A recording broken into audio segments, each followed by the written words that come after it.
Zee 24 तास एक पाऊल पुढे। कोल्हापुरातील टोल विरोधी आंदोलन तीव्र होताना दिसतंय। आता तर टोल विरोधी कृती समितीच्या या आंदोलनाला शहरामधील 20हून अधिक शाळांतील 10,000 विद्यार्थ्यांनी पाठिंबा दिलाय।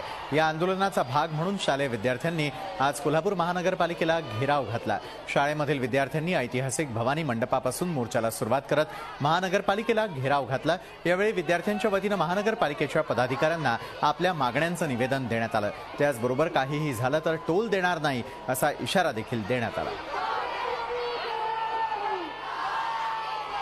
रस्त्याचे काय अवस्था आहे आपण बघतोयच। हे रस्त्यात की जीव घेणे खड्डे आहेत हे कोणालाच समजत नाही। खोदून ठेवलेले रस्ते हजारो लोकांचा जीव घेतात। तुम्ही टोल घेता मग त्या मानाने आम्हाला सुविधा सुद्धा द्या, नका उगाच आमच्याकडून पैसे घ्यायचे म्हणून।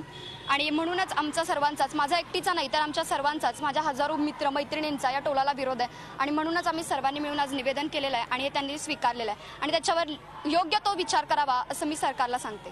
आज पूर्ण भारतात फक्त कोल्हापुरातच टोल घेतला जातोय आणि हे टोल घेऊन सुद्धा कामं अजिबात चांगल्या प्रकारची नाही आहेत आणि पुढे मी सुद्धा भविष्यात गाडी चालवणार आहे। त्यामुळे कोल्हापुरातल्या सर्व शाळा या टोल विरोधी मोर्चात सहभागी झालेल्या आहेत आणि आमचा सुद्धा या टोल विरोधाला पूर्ण पाठिंबा आहे। सर्व विद्यार्थी टोल विरोधात आंदोलनासाठी मोर्चा घेऊन इथे आलेलो आहे।